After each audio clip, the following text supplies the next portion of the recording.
Bine v-am regăsit! Astăzi vă propun să realizăm un crab din plastilină și scoici din paste făinoase. Avem nevoie de 2 mingiuțe de plastilină cărămizie, 4 scoicuțe din paste făinoase și o bucățică mică de plastilină neagră. Pentru început, una dintre aceste bucățele de plastilină cărămizie o modelez în formă de mingiuță.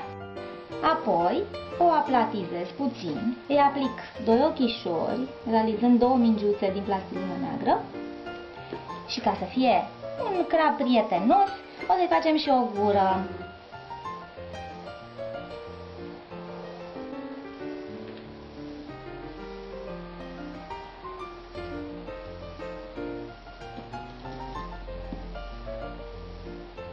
Este un crab zâmbitor. Din această bucată de plastilină o să fac cele 2 brațe cu clești ale crabului prin o stogolire pe planșetă.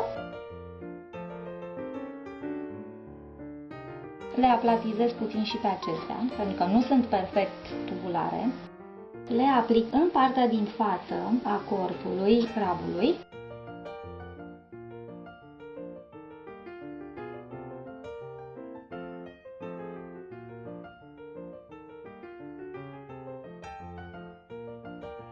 Și în capete voi folosi aceste paste pe post de clești.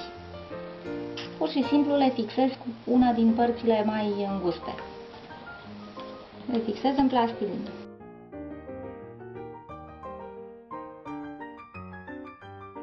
Nu rămâne decât să fac și picioarele crabului, pe care le realizez sub formă de bastonașe. În total voi face 6 picioare.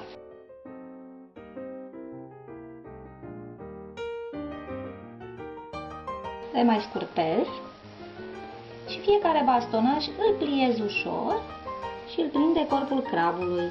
3 pe o parte, 3 pe o parte.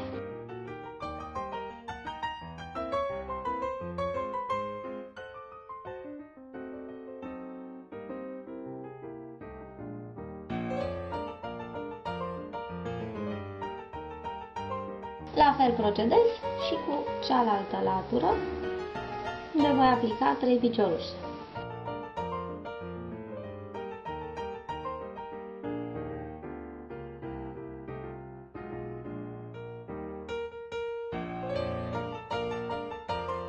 Mai aplatizăm un pic crabul. Acesta este crabul nostru.